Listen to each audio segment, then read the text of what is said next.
pessoal, tudo bom com vocês? Eu espero que sim e eu estou muito bem. Seja bem-vindo ao canal Página de um Livro, eu sou a Amanda, a apresentadora desse canal. Para esse vídeo eu trouxe para vocês a resenha do livro Ruína e Ascensão, da Leigh Bardugo.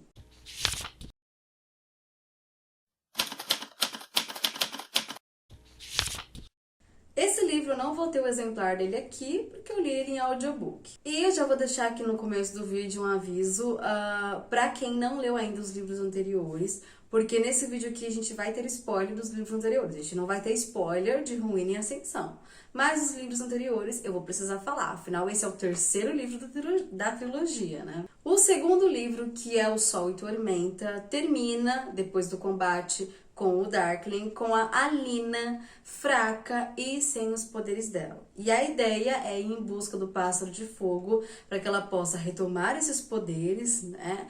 E poder finalmente derrotar o Darkling. Nesse momento, a Alina está no subsolo, em um esconderijo, um abrigo no caso, do Aparat. Está ela, todos os amigos dela, inclusive os Grishas. Enquanto isso, Ravka está dominada pelo Darkling. O Aparat, como sempre quis, e nesse momento principalmente, ele quer que todas as pessoas ali vejam a Alina como uma santa, o que irrita demais a Alina. Ela fica muito estressada com a situação, porque ela se vê como uma pessoa normal, ela não se vê como uma santa perfeita, né? Oh, excelência! Não, ela se vê como um ser humano normal. A história começa a desenrolar quando eles querem voltar para a superfície, eles não suportam mais ficar no subsolo.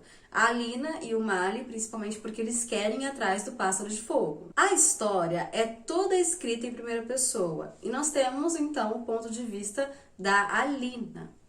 Ou seja, a gente fica na aflição, na angústia junto com ela, a gente não sabe nenhum outro fato importante, só o que ela tá sabendo ali, a gente não consegue ser onisciente, né? Não consegue saber como um autor onisciente, a gente não consegue ter noção do que passa na cabeça do Mali, que é o par romântico dela. Então é uma situação que fica meio que angustiante.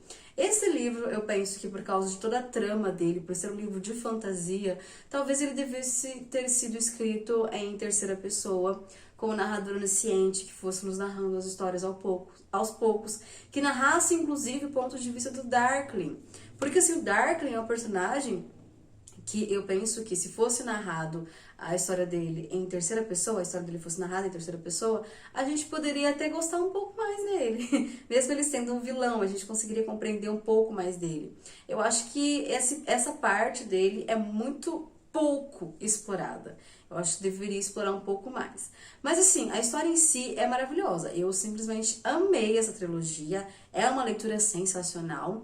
Mas eu acho que talvez não devesse ter sido escrita em primeira pessoa. Isso prejudicou muito o desenrolar e muitas coisas que poderiam ter sido exploradas, muitas coisas que poderiam ter sido escritas com muito mais detalhes, não foram. Por quê? Porque é uma personagem contando a história pra gente. Entende? Então, ela não é um narrador onisciente. Eu sempre gosto muito de histórias que tem um narrador onisciente. Todos os personagens são muito complexos. A gente começa a entrar em intimidades e profundidades de muitos personagens que são incríveis, sabe? Pessoas que não são nem um pouco caricatas, não são só aquele superficial ali, mas pessoas que têm profundidade, que têm pensamentos, que têm sentimentos, todos eles ali a gente consegue perceber quando eles estão com medo, quando eles não estão bem, quando eles estão preocupados, o amor que eles sentem. Então, são personagens que têm muita complexidade,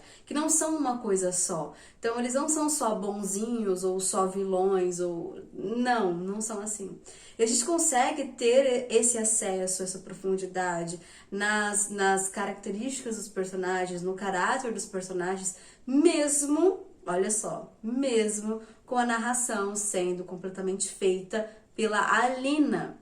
Então eu imagino que a possibilidade de ter um narrador onisciente ali, talvez melhoraria muito essa questão. Eu achei fantástico o acesso que a gente teve à personalidade desses personagens, mesmo em primeira pessoa, né? O que foi incrível conseguir fazer isso, conseguir trazer essa complexidade dos personagens em um texto escrito em primeira pessoa. Isso é muito difícil de se conseguir fazer. Então, realmente foi uma proeza, né?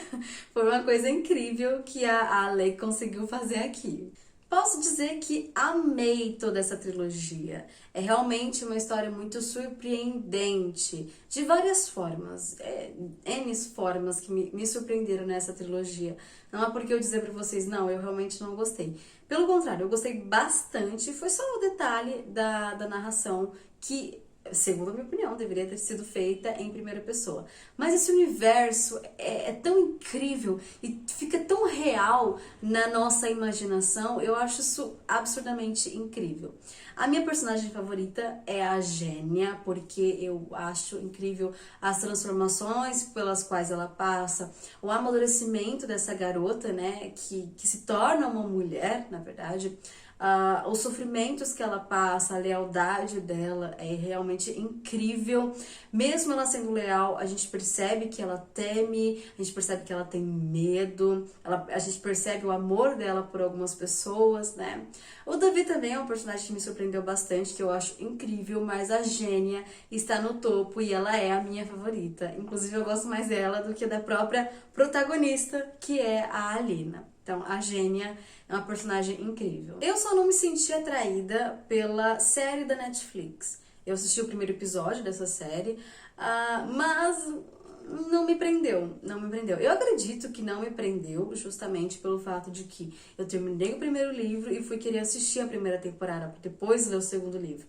E eu não consegui terminar o primeiro episódio, porque eu achei maçante. Eu acho que eu estava muito curiosa para saber o que iria acontecer no decorrer da história e não com vontade de rever o que eu já tinha visto no livro, né? Eu acho que a minha curiosidade pelo final da história era muito maior do que assistir a série em si.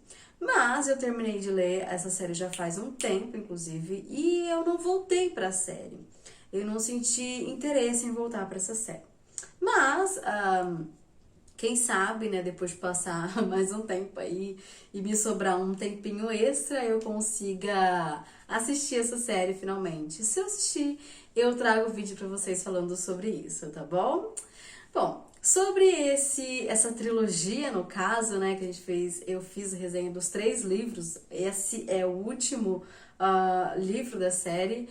Então, sobre esse livro e sobre a trilogia em si, é isso que eu tenho pra dizer. Eu espero que vocês tenham gostado bastante desse vídeo. Se gostou, não esqueça de curtir, por favor, tá bom? Compartilhar com os seus amigos também, para que eles possam assistir. E também inscrever-se no canal para que você faça parte da nossa família Páginas de um Livro. Eu vou ficando então por aqui. Um beijo gigantesco no coração de vocês. A gente se vê no próximo vídeo. Tchau, tchau, pessoal!